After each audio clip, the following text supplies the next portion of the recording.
Hello and welcome for the love of food.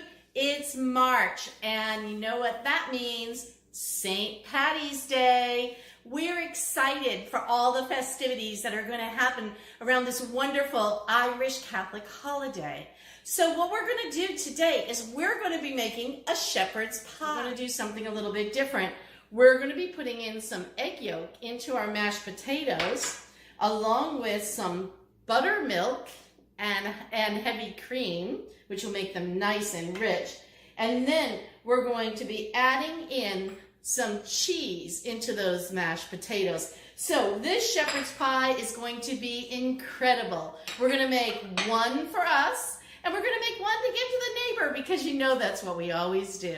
All right, so next up, I'm going to be taking some potatoes that I've already boiled in chicken stock, and I'm going to be mashing those up. Up my potatoes, and they're soft to the touch. And then what I did was I heated up the milk products that I was using, the sour cream, the half and half, the butter, and I'm just going to mash this all together, making it nice and soft.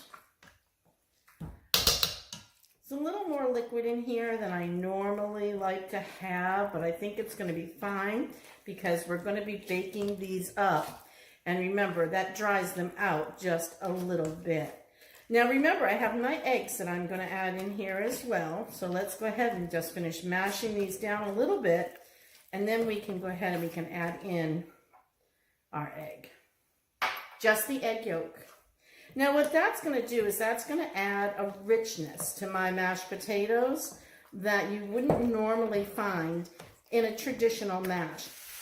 And we'll start breaking this meat down a little bit more as we go. For right now, I'll just pat it out smooth.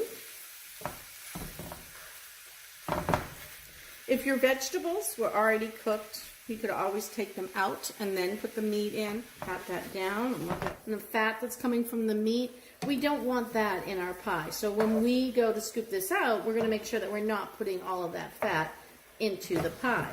But we don't want to cook the meat until it's dry because we don't want the meat in our shepherd's pie to be dried out. To add in our tomato paste, let's go ahead and put in a few tablespoons of that. I'm not going to use the whole jar, but I'm going to use about 3/4 of it. So that will give me about 3 tablespoons of tomato paste. I don't want it to be really tomato based. It only should have a little bit of a hint of that layered tomato. For our chicken stock, so let's go ahead and get the chicken stock added. There's 1 cup. And again, I use homemade chicken stock. I freeze it and I make it every week and then I freeze it. So we always have chicken stock on hand. And that was 1 cup, and I also have another 1/2 cup sitting right here. So we're going to go ahead and the meat layer sitting nicely in our beautiful casserole dish. And now what I want to do is I want to put my vegetables. How pretty that looks, right? We're going to put our vegetables right on the top. And add in our potatoes. Now, if you wanted this to look fancy, you could pipe it in, but I think what we're going to do is we're just going to go ahead and spread it across the top. Remember all those lovely cheese we put in there? You can see it. It's going to help brown those potatoes very nicely. And remember, I have some left over because I'm making one for my neighbor. So we're making a small one over here for my neighbor. So I just don't worry if there's any left over. I don't think anybody's ever had a problem with leftover mashed potatoes. And we can put some salt and some pepper.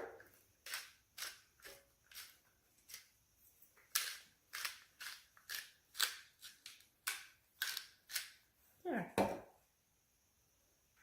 How does that look? Delicious, right? There you have it. Shepherd's pie. Thanks for watching.